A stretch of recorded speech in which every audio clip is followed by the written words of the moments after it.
Okay, let's call this meeting to order then. Do we have declaration of conflicts of interest?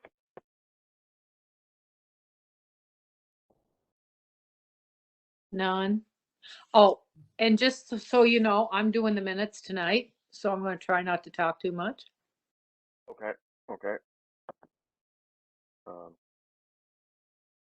Okay. I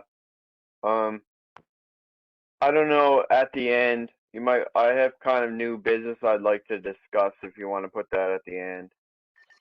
Okay. Okay. And, approval of the minutes from, last month. Okay. I'll move that we approve the minutes, and thank you very much once again, Sharon. That's a lot of work. I thought they were excellent. But I need a seconder.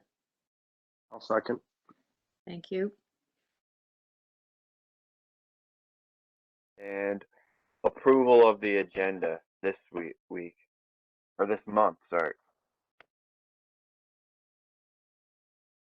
I'll move that. Okay. I'll second. Thank you.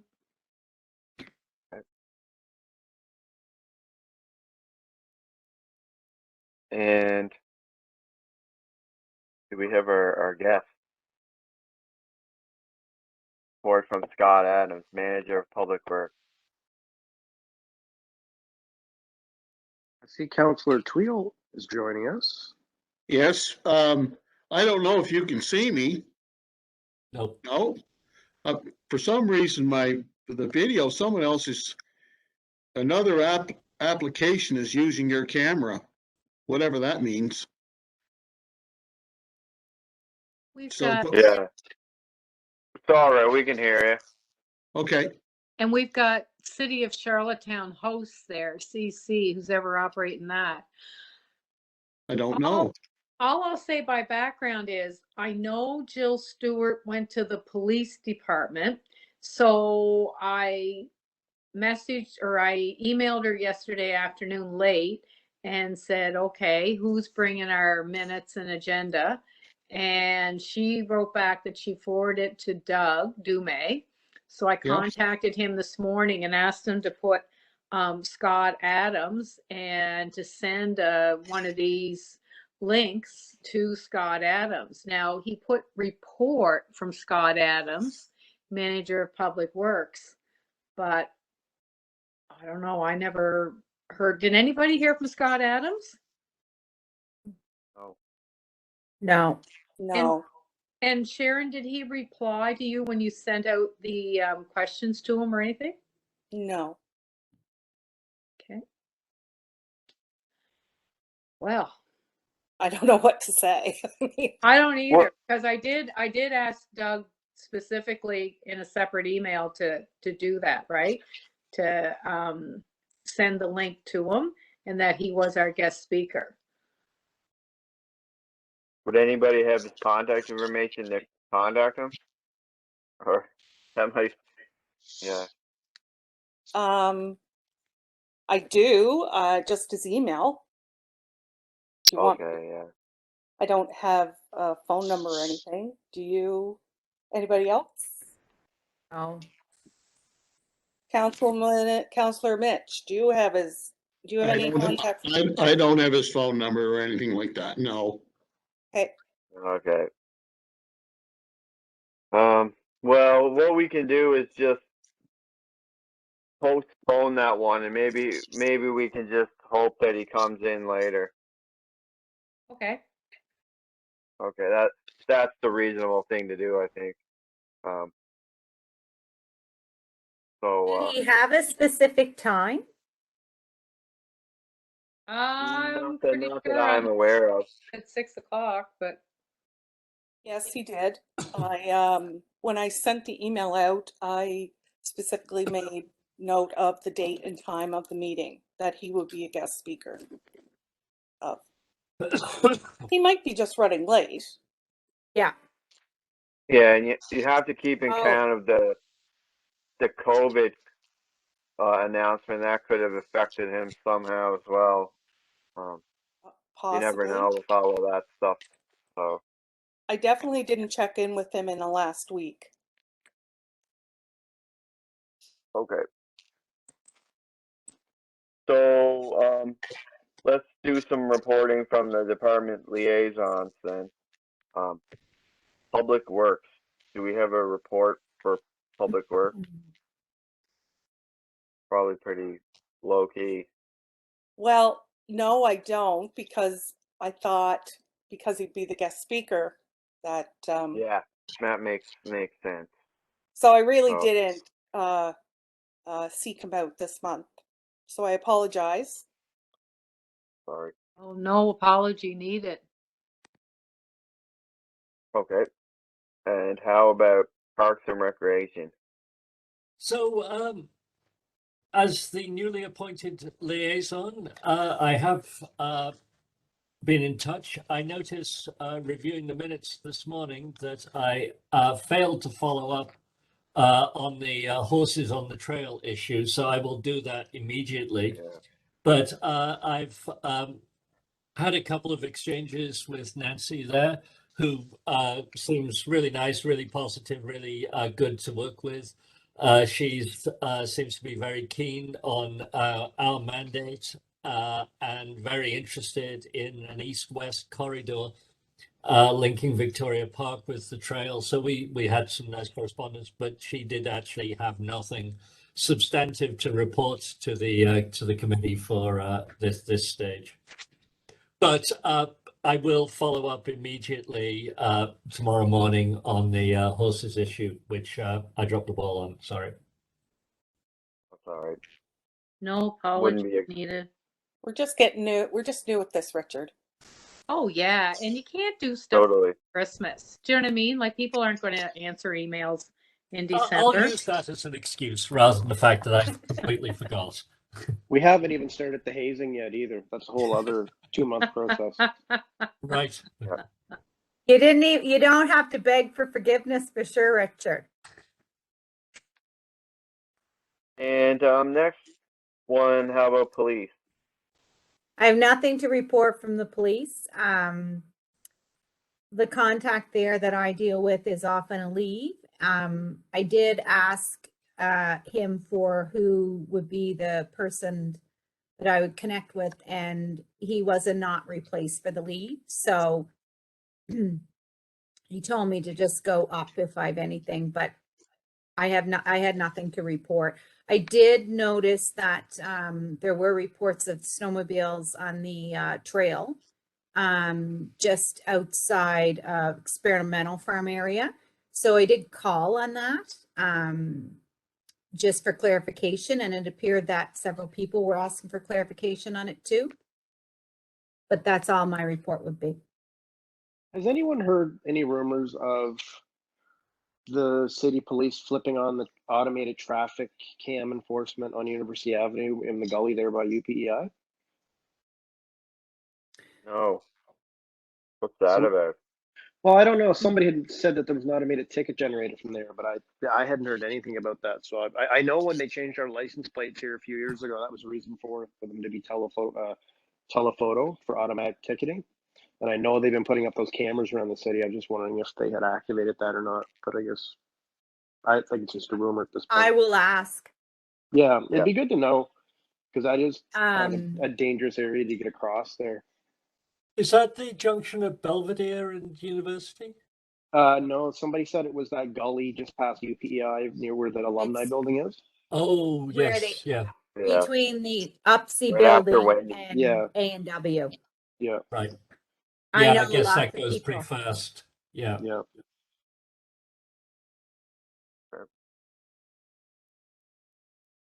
And next one, sustainability. Hi, that's me. I emailed Ramona this afternoon. I was kind of late doing that, and asked her if she had anything to report, and she said nothing for this evening's meeting. I was really pleased to see all the points that we've made in the questions that Sharon compiled for Scott Adams that, we mentioned pedestrian only streets and what would be the impact on those and the wording there. So I was looking forward to hearing about that. And I had written as a follow-up, and I think most of you have seen it by now, the email to the Environment and Sustainable Committee and to the, also of council, to the Public Works and Beautification Committee. And I wrote the email regarding the 5-year sidewalk and pathway plan that Public Works had proposed to council. And the bulk of the whole thing, or the importance, was the Towers Road. We needed to have a shared pathway there. And I think my language was fairly strong. And thanks to all of you and your input. And I know council's been meeting and debating on that. And I wonder, Mitch Tweel, you're the councillor. Has council done any more on that? Can you give us an update? Sure. Well, thank you, Joanne. Last night, council met to discuss the capital projects, but unfortunately, there was difficulties with connecting with one another, like we are tonight. So what happened was we decided to reschedule next Monday night. So as you pointed out, the active transportation pathway being proposed for Towers Road is something that's been on the books now for the last 4 or 5 years, maybe even longer. And if you look at the attributes, the positive attributes for the construction of that particular venue, that safety venue, CBCL did a plan for the city of Charlottetown back in 2019. The pathways to be constructed on the south side of Towers Road. It's to be 8 feet in width. And the entire community, the entire Sherwood community within, I would suggest, within a 10-block radius of that proposed pathway is getting to the point where they're demanding that pathway be constructed. So I'm not so sure what is taking place at Public Works, the so-called 5-year plan, and where it's earmarked for that particular plan. And all that is council hasn't voted to approve that plan. I want to make that clear. City council's not voted to approve that plan. I would, well, I don't think I'm going out on a limb. I would suggest that's just a guide. If anything, that would be just a guide. So I might be subjective saying that, but that's my feelings. And I can tell you that we have good support around the council chamber. We're going to push it hard next Monday night to do whatever we can to make sure that project goes ahead this year.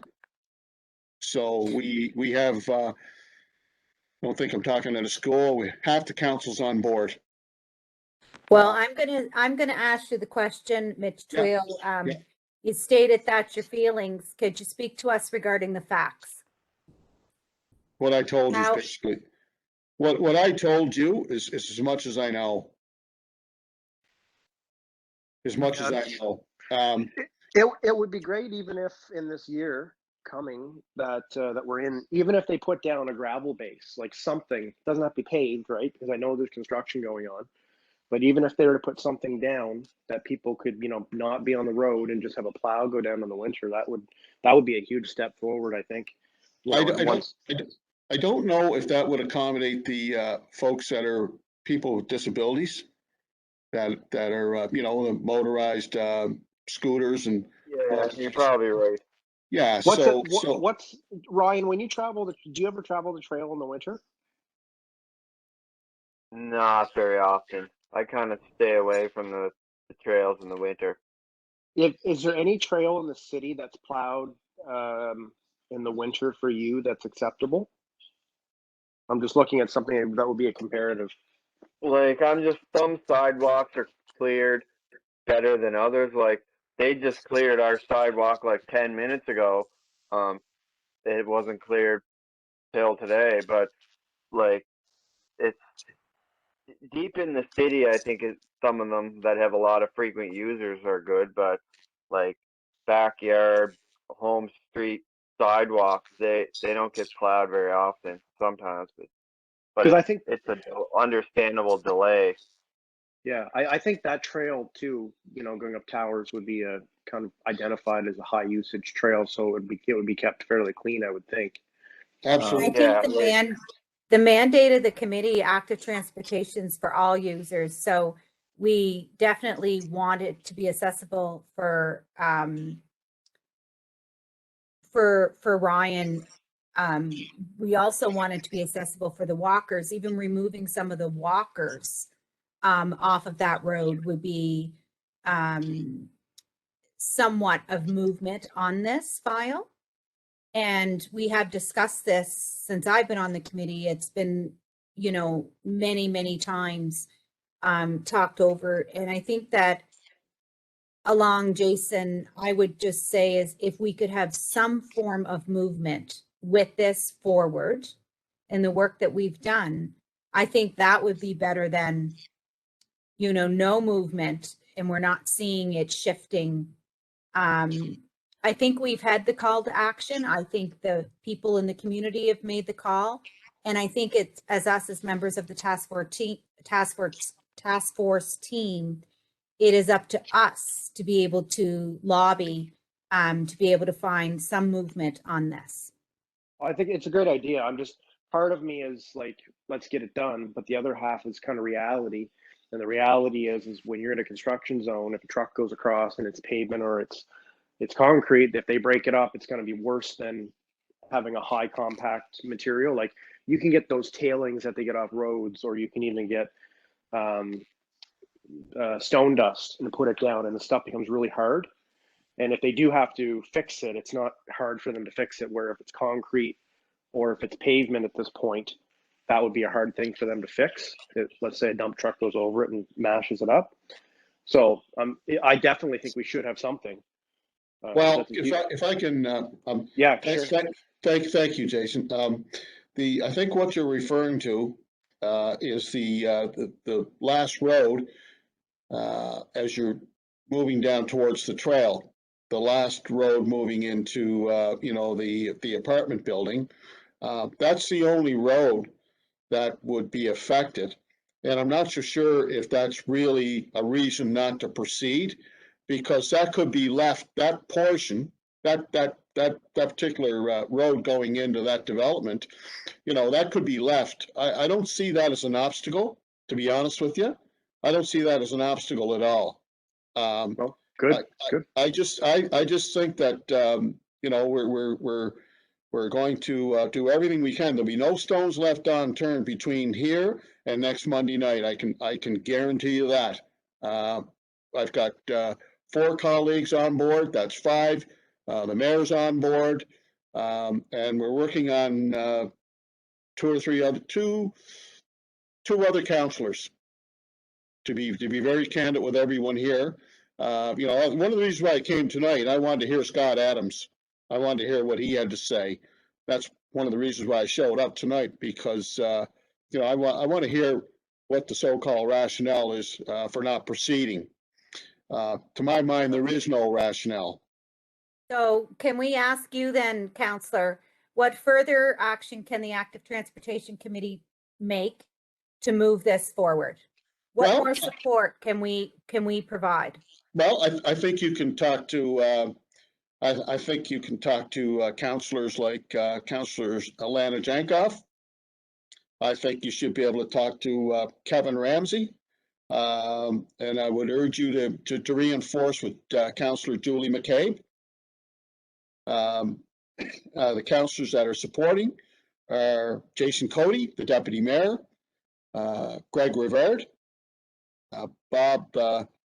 Bobby Duran, and myself. That's 4. We believe we have Julie. it'd be nice to get a couple more. And the two more that, you know, with some hardcore lobbying, I think are Councillors Kevin Ramsey and Alana Jankoff. Can I No, just- I have a suggestion too. It might be going above and beyond, but like all the duplexes that are there for all the seniors there, like if we got people to go around and get like a petition for them to sign it to support it, because like all those people are seniors, I think that would help it greatly as well. I don't know if that's Ryan, just to bring you up to date, within the last 2 months, 75 to 80 emails have come in from people that live in that particular development. okay. 75 to 80 emails have come in. The folks have written emails themselves, and some of the, you know, some of the reasoning is very compelling and very strong. And we have people from all walks of life, and also we should note we have people from the other side of Mount Edward Road, the former municipality of Sherwood, the older part of Sherwood. There's just too much support for this not to proceed. There's just too much support. There's truckloads of support. So I'm sorry, I just want to interject that I did contact Scott Adams yeah, by email, and I sent him the WebEx link. So I just want you to know that, so Okay. nobody leaves the call quite yet. We'll just see if we can get him. okay. Sorry, Councillor Tweel. No, that's fine. So, you know, I'm just sharing with you what I've been working on here for the last, you know, once before Christmas, those emails have come in. I worked with people like the McQuaids and a couple of the residents on the other side of Mount Edward Road, and you know I don't know what else we can do. So it's not slated, but we have good support around the council table, and I think with a couple of councillors coming on sides, we should be able to make this a reality. Can I ask Councillor Tweel, is this politics that is preventing this from being top of the list, or is it something else? I have no, you know what? I don't want to get into that, to be honest with you. I'm trying to take the high road here. I'm trying to take the high road here. I'll let you draw your own conclusion. Okay, I'm just thinking, because from our perspective, there seems obviously to be a lot of support for this, and I'm just wondering what we can do as Margaret said. Would it help at all were we to write a strong letter in support of this? Absolutely. Yeah. Yeah, look, Okay, so this letter would be due prior to Monday's meeting. So are we stating that it's Tuesday, that if we had the letter in hand to the council by Thursday, that they would have had time to read the letter prior to the Monday meeting? yes. Okay, so as a task force, are we as a group, who's in favor of actually us scripting a letter and sending it forward to the council? Margaret, I'm just going to interrupt. I did send that email that we had written out to the counselors again, and I sent that Sunday afternoon in anticipation. I know that the council's been discussing this, and I could see from the website that council had a special meeting yesterday to discuss a couple of items, and it was not going to be available to the public. It was only on their private WebEx. But in anticipation of that, I sent that email out again. So that was done from us. Joanne, I'm sorry to interrupt. Yeah. But I like, you know, and I'm very thankful for what you did, you know, over the weekend. But I think we pull out all the stops. And if that means another email, another letter, some phone calls. No stones left unturned. No stones left unturned. Over. Sorry, Margaret, do you want to say it again, please? What's that? Do you want to throw it to us again then, please? So what I asked the task force is that whether we want to script a letter, and we want to get that letter in the hands of council by Thursday, stating, asking the questions and stating that we provide support to be able to see some form of AT pathway sooner than later. So- And I think identical, Joanne, it would be very similar to what I think you had already done. Does the task force as a group, do people want to move to another step and contact the counselors individually, or how are we? Like, I'm just trying to think on a level of planning purposes, as opposed to all of us spending a whole bunch of time as a collective group. Can we take another motion towards this? If I might just interject, why don't we have a motion as to whether we write a letter? And if we do decide to write a letter, then we decide what we do with it. What I would propose is we give a hard copy to Councillor Tweal, we give a hard copy to the mayor, and then we target all of the councillors that Councillor Tweal just identified as on the fence, and see where that goes. And I think the message should be quite blunt, and really assert that this should be done this coming construction season. Exactly. So to Margaret's point, there's a motion on the table. I'll second it then, that we write a letter. I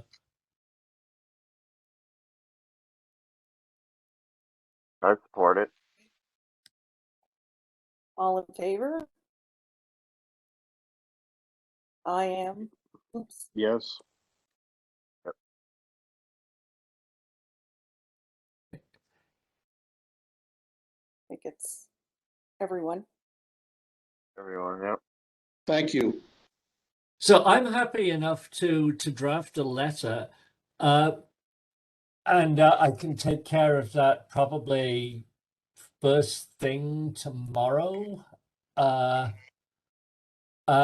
Joanne, can you send me what you have sent, For sure. just so I can steal some of the text? Oh, like I said, you can probably copy it verbatim.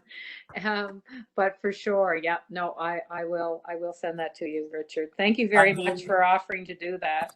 And then by the end of the day, I'll send it out to everybody on the committee. And if you can get back comments or concerns or suggestions by first thing Thursday morning, I can incorporate them and I'll send a final draft.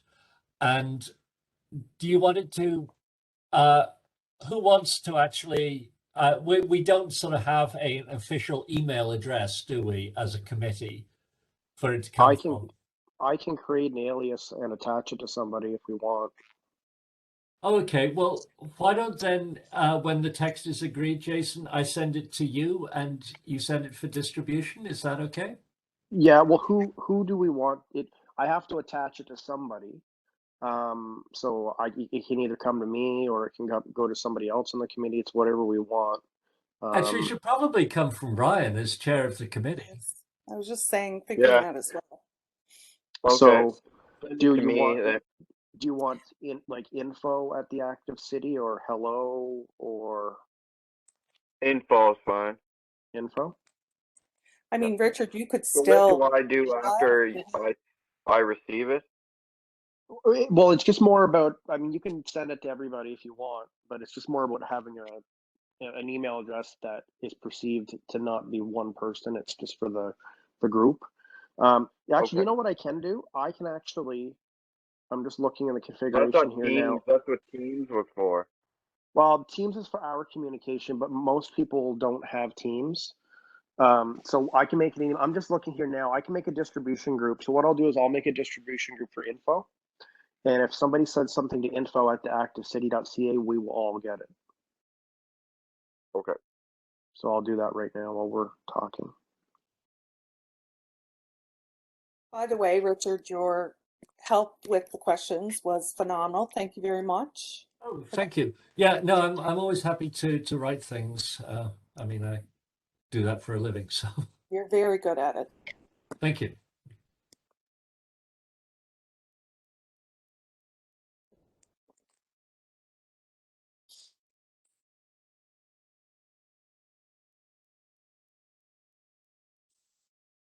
So right now, So, go ahead. oh, no, I was just, are we still on, the road, or can we move to cycling PEI? Oh, before we move to cycling PEI, I remembered one more thing. I guess this comes under sustainability or extra projects or whatever.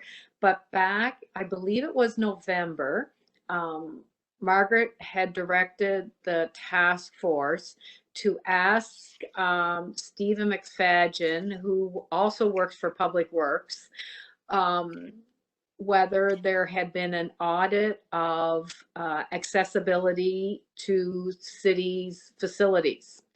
And so I was away and Christmas and all that. So anyway, I wrote that email, and Stephen McFadgen wrote back right away. And he said that the last audit of the city's facilities was in 2018. And when you think this is 22, that's 4 years ago. And he said he would be quite willing to do another audit if the task force wanted. So what are your comments or feelings on that? I think 4 years it's coming on 5 years, so be good to do another audit. That's what I would move. And I'm not sure of the best practice for that. I wouldn't be able to speak about it. I know when I get in different elevators, I see stamps that, you know, say that they've been passed an inspection, and I thought it was yearly. But 4 years seems like quite a bit of time. Yeah. Does it tell Well, people? I just wanted to say, that the new business that I kind of wanted to bring up was the discussion of the possibility of having a joint meeting, with the the the disability council that we have, and kind of having a joint meeting with them and discussing some of the issues like that. And that's definitely an issue that we could have maybe a joint meeting and discuss on, because I haven't heard much from that council in that group in a while, and it'd be interesting to see how it is and how we could maybe intertwine and share ideas that we may have. That's a good suggestion, Ryan. I think to anyway, get the hands on, like we're kind of steering it from our point of view, is I would request, how about this?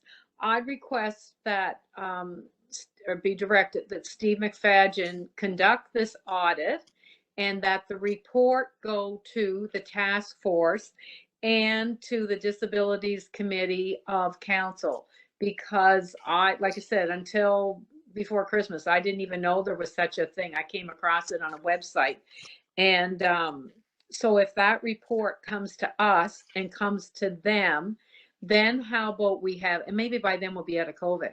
And so by then, like we could have a joint meeting, and we'd have something meaty to discuss. Does that seem worthwhile, or do you feel like I'm just putting it off? No, that seems worthwhile. I mentioned it to the mayor as well, and he said you might want to discuss it with Councilor Terry McLeod as well, because he's on that group. Okay, so I'll send him a copy, that this is being done. And, that's how I work. I ask for stuff to be done and then I, carbon copy everybody else. Like I copied Scott Adams on this, obviously, Steve McFadgen would probably report to him, but I did that as well. So anyway, Counselor Terry McLeod, yep, I'll put him on the email requesting this. So again, the task force is directing Stephen McFadgen to conduct this audit in this year, early in 2022. Let's say that early in 2022. And to send a copy of the report to the task force and to the disabilities. There's a proper name, I've got it here, for the Disabilities Committee, and advise Counselor Terry McLeod. Does that sound okay? I Perfect. suggest that rather than early, you actually give them a month before the summer season, because more people will be out. So by May 15th, by June 15th. I was thinking the same thing. May 15th, May 30th, whatever. Okay, let's say can be conducted by May 15th. Sure. To be To be, yep, conducted. yep. Thank you. You're good business people. This is great. Okay, sorry to have interrupted. I'm always thinking of these things. Go ahead, Ryan. Okay, then I think it's moving to cycling PEI. We have a report. I haven't been in contact with them. It's been on my list to do. They did change their contact information. I did try contacting previous, and I kept getting bounces, but I see now they've upgraded it from Cynthia to another gentleman. So the next meeting, I'm hoping to get some information from them. And who's the other gentleman? Is that just somebody acting? No, let me just see here. Yes.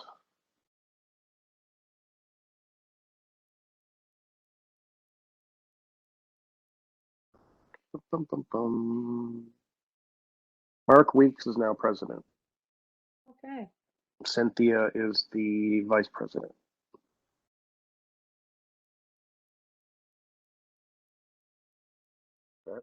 Before, when I was trying to get a hold, it kept bouncing back. The mailboxes weren't set up correctly. So Cynthia knows me, but I'll talk to him and see what if they want to maybe pop in and say hello sometime soon. Great. That'd be great. And I think Carrie may share a little more there. It's my understanding Bike Friendly Communities has an office now, shared office at the Royalty Center. But Carrie, are they sharing it with Cycling PEI? We are subletting an office space from Cycling PEI. Okay. So it is like it's there. They had 2 offices and they've decided they can downsize. And they came to us with the offer and kind of in the spirit of like building new collaborative relationship there. So we were excited to take them up on it, and we are going to move in. I mean, COVID has kind of delayed some of these plans a little bit. An in-person office might not be the most useful thing right now, but we have the space, and we'll be probably working a little bit more with them in the future, hopefully. So Good luck, Carrie, with your recruitment. what's that? Good luck with your recruitment. I see you have a couple of positions. Yes. Yeah, well, this can kind of be my report, I guess, Ryan, since I'm next. Yes. It's like, yes, we have the office space. We are hiring 2 contract positions, as well as Mitch as project lead is being hired for our outreach and advocacy campaign, which is going to go for the rest of the year. And so once we get those people all together, then I think some cool things might start happening. And I just wanted to say to the group here, if there's ever things that from our end, the task force end, you're like, oh, maybe this would be a good thing to collaborate with them on, or maybe Bike Friendly can be helpful in advocating for this. I mean, I can take that back to the group. That's one thing I can do, wearing both hats. So I'm happy to do that. Terry, Something did comes you to have a mind. meeting, or did Bike Friendly Communities have a meeting with Scott Adams today? Do you know? Mitch had a meeting scheduled with him, and I haven't talked to Mitch since that time. So I did just actually send a message, just skip that one ahead, as planned. So I'm not sure.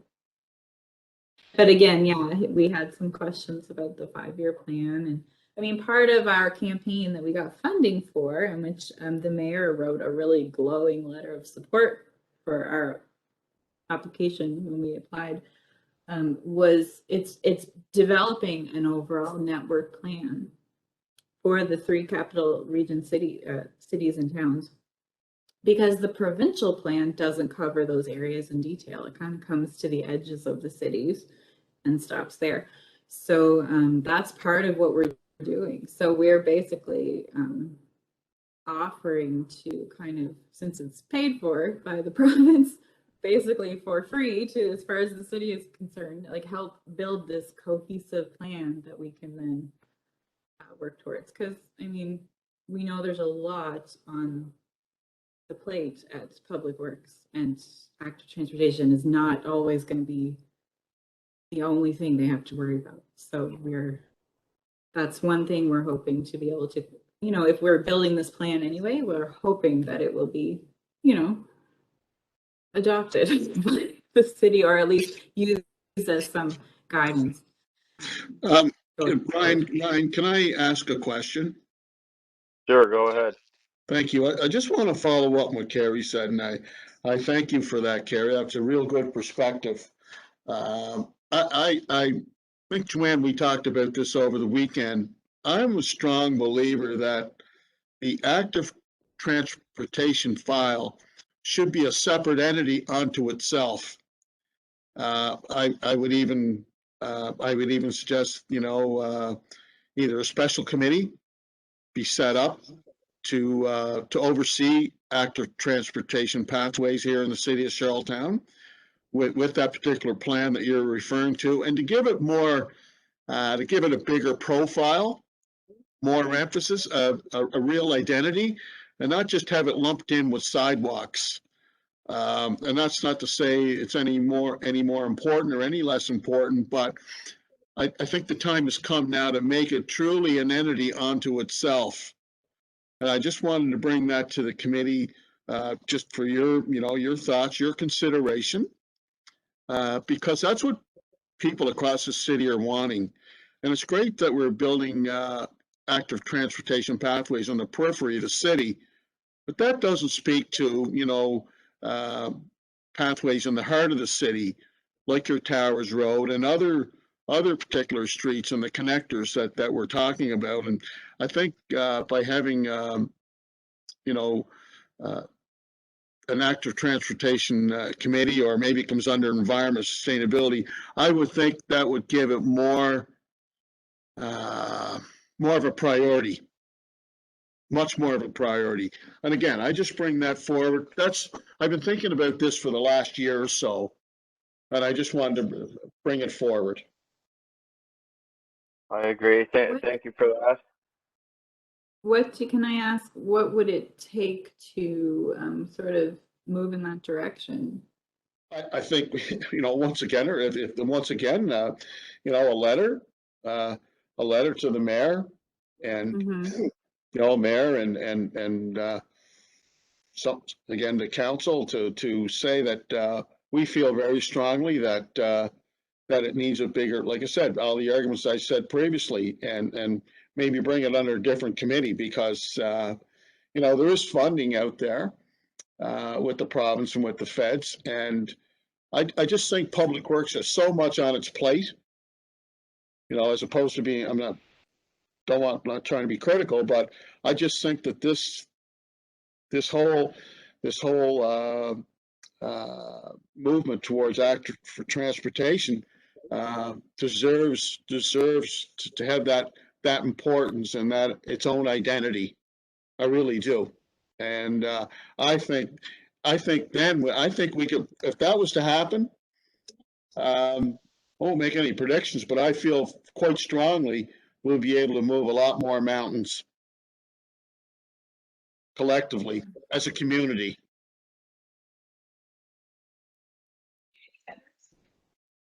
I think the other component of this too, and I know I've said it to our group in the past, and it's nice for us to have active transportation and trails, so I'm all for them. But the problem here, and we've all seen it, is that they're not cleared. Even the best of times in the spring and in the fall, they're not cleared. There's debris in them, and there's a lot of things. So I like what Mitch is saying, and I think if that can be brought to the table and have more emphasis put on it, I'd like to see a huge emphasis on keeping these things maintained properly. I think it's a huge problem, because the more bees you bring to the honey, the more problems that are going to pop up. And if this is going to be a major focus, we need to treat it like that. And you know, these things have to be cleared and looked after. I think it's important. I totally agree. I think that as anything that grows, whether it's your family, your business, whatever it is, you do need resources and supports to be put in place. And so the human resources that are going to be able to support this trail system and the work that the committee does, and even the human resources for us to have a paid position of an active transportation coordinator for the city or whatever, or collaborate with your group, Carrie, which is happening already. It is who is, number one, do we have the material? Do we have the supply? Or do we have the proper machinery to actively take care and to water this flower? And do we have the human resources behind that also? And I know I did a little bit of research in terms of what other cities and the percentage of increase in budget based on that clearing and so on. And it was a pretty good percentage of increase in the budget. I think Ramona had some stats on that at one time. But it's like anything, if we plan, we forecast in any type of thing in growth, we're better able to be successful with that and to kind of mitigate any factors that are going to act as barriers for us to move forward. And a great example of this was the lighting system that we talked about at a previous meeting, in terms of it was in a postmortem. It was in that situation as looking at the pre-plan of just stating that we can't predict what type of lighting is going to be there or any of those factors. But if we actually put that in to actually look at it as part of the project, then we're not going backwards, and it's not costing more human resources and having to add it to budget in terms of supplies needed to complete that project, so that it's good for all users.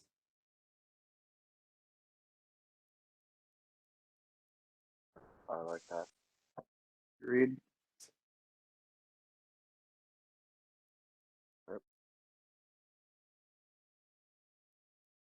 Okay, any more reports from BSC?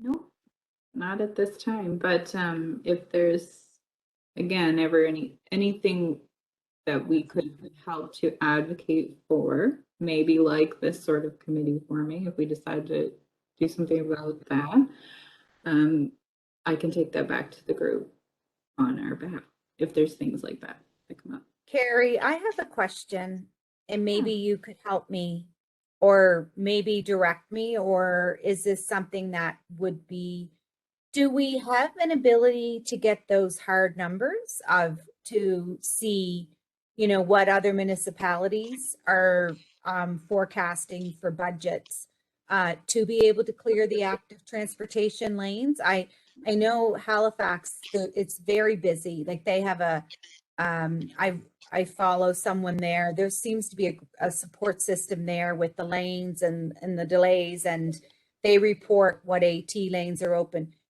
Is there anyone within your group or maybe those new recruits you'll be getting or hires that would be able to pull some data for us in terms of what that looks like?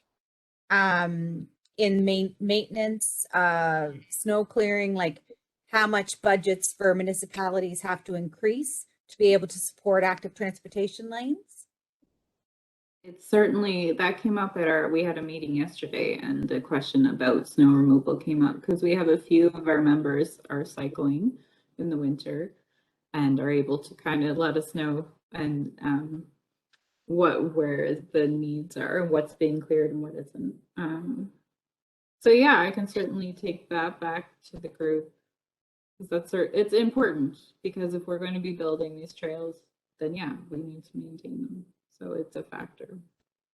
And that should be included in our network planning. So yes. Yeah, I did notice that I believe it was in Halifax that they designated, as we spoke about, when a road closes, you know, to put it out to all AT users also that it's closed for them.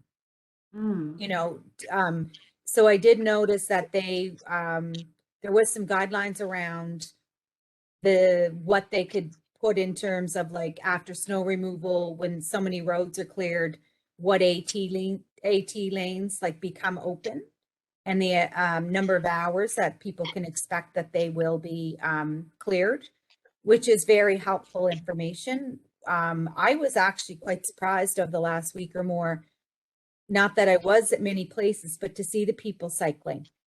Yeah.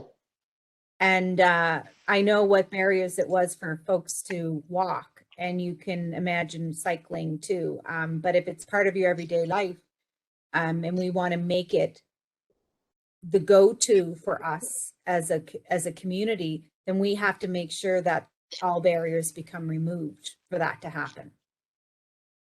Just as a point of information to illustrate what Margaret's talking about, what's the status of the new AT lane on the bridge? Is that cleared? It's supposed to be. It's a provincial jurisdiction. Oh, it is. and Okay. They promised and said they would keep it clear. Okay. And I was over there last Thursday to Stratford, and it was cleared after that. Okay. Good stuff. Yeah. So I believe there's they were having. Sorry. Oh, sorry. I was just Stephanie Freer, who bikes it every day to go to work at the hospital. She said there's one section where it seems almost like where the two jurisdictions meet, where she can tell that it's like there's a little bump, or you know, this is something. It's not anyway. She can tell where the juncture is. So I'm not sure. Well, hopefully she'll email the Minister of Transportation or the Deputy Minister and ask them to resolve that, because that was my understanding. Now, the one beside Riverside Drive, they were having difficulty there figuring out how that was going to work. And I don't think they had said that they could keep it necessarily open, just because the snowplow goes and does Riverside Drive, and I think and the other is a blower, and they just hadn't figured out where the snow was going to go to maintain that. So, excuse me, Jason, you were up on that more, weren't you? What do you remember getting an answer from somebody about that? I don't actually. That was one of those things where we had talked about it and they were saying, well, we don't know if it's going to be open. We have to look at it. I remember Ramona saying that. Yes, and I think that's I would love it if Stephanie ever could video her drive from her house to the QEH. They're literally working on doing that like this week or next week. That to is get some footage of what that's like. That's the type of stuff that we need. You know, when we get that type of proof going on, that is just awesome to have. I would love that if she could do that.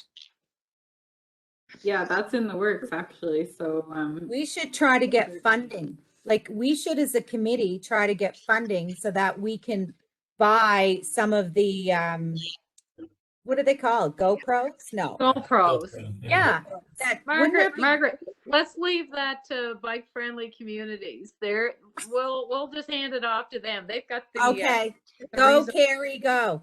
Well, That's it like, won't that would be be a direct awesome. on a GoPro, but Good yeah, suggestion. they were gonna get some footage, so I can share Good, that, good. I'm sure. I'll just make this one comment. Now, Halifax probably got a lot of snow this past weekend, but our previous storm, I think they got a lot of rain. Like their climate does tend to, even they'll get dumps of snow, but they don't get as much snow as we do in PEI. And what rang through to myself was like Calgary doesn't get very much snow. Now Edmonton does, but Calgary doesn't. It's sunny there quite often, and just where they are, and I guess so cold, but they don't get much snow. And their ability to clear the roads, they just do the main thoroughfares, and the residential streets aren't plowed. People can park all over the place. So you can't just assume, one city is, whatever, the different climates and the use of salt and all those things. But no, I'm not saying that we shouldn't be doing what we're doing, but I'm just saying we have to selectively, see which cities would. I guess Moncton would have a lot of snow, and I have no idea what their active transportation network is like. Carrie, has anybody ever looked at Moncton? I'm not sure. Yeah. Yeah. We recently become members of Velo Canada Bikes. So we now have that kind of network we can reach out to across the country, I think, of similar groups. Maybe we can learn something. Brian, can I jump back in here for 1 second, please? Sure. When I referenced, having a committee specifically for active transportation pathways, I was referring, Carrie, here in the city of Charlottetown. That's what I meant. Here in the city of Charlottetown, and give it its own, again, give it its own identity, its own priority, a bigger profile, and start to move in that direction.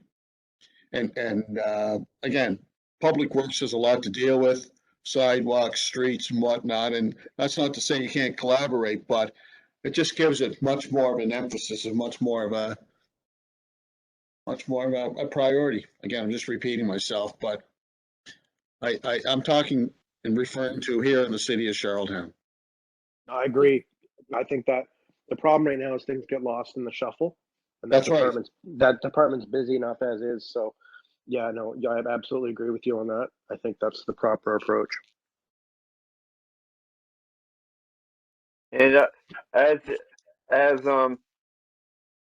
we were talking about the May 15th, like I wonder if this is something that could be discussed later down the months as the weather gets better. It might be easier to discuss it during that time, but any time to discuss it is better than not discussing it at all. Just pointing out weather might affect it as well. Sure.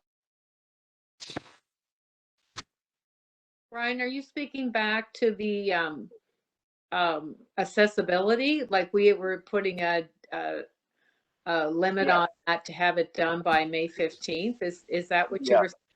Yeah. Yeah. Okay.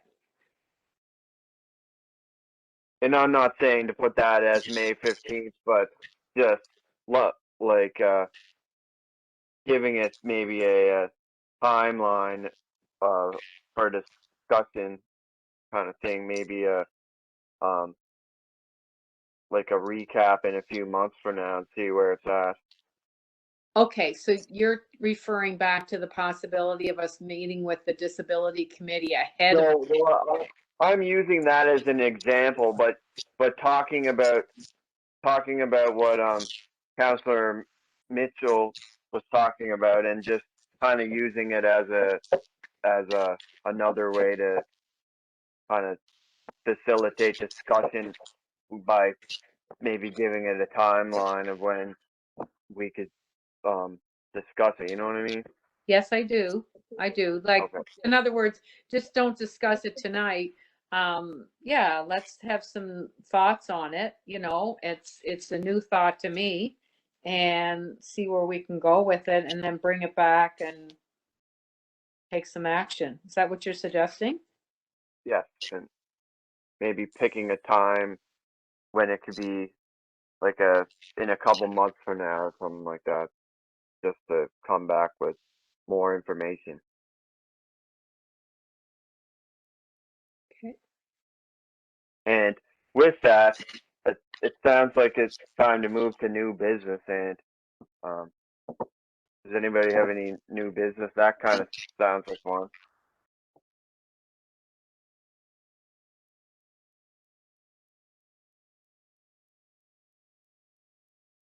The only new business I'd suggest is Scott Adams is going to be new business again. So he's already got our questions. I mean, but I know like with all this snow removal and everything, like he's probably been, working a lot. That's an understatement, I'm sure. But should we invite him again for our February meeting and see where that takes us? Can I say something? Yeah. Yeah, there's a lot on his plate. Absolutely, we got hit by a storm, but it's rude not to send a message saying, "I'm sorry, there's lots on our plate and I can't attend." We need to be taken seriously, and we do serious work, and absolutely be accommodating when somebody can't make it, but not sending a message. That was our agenda today. That was the main stuff on our agenda today. I know everybody here is busy. So I'm pretty irked about that. That's just rude. I would not invite. I would say, given that you didn't, you were unable to attend, I don't know, I'd be inclined to be somewhat snotty. But I would say that we have made space for you in our February meeting. Please advise us if you cannot attend. I would use that sort of language. We're all busy. This was our main item of agenda. We moved our December meeting forward so we could deal with this, so Sharon could assemble the questions. People have inputted time into this. I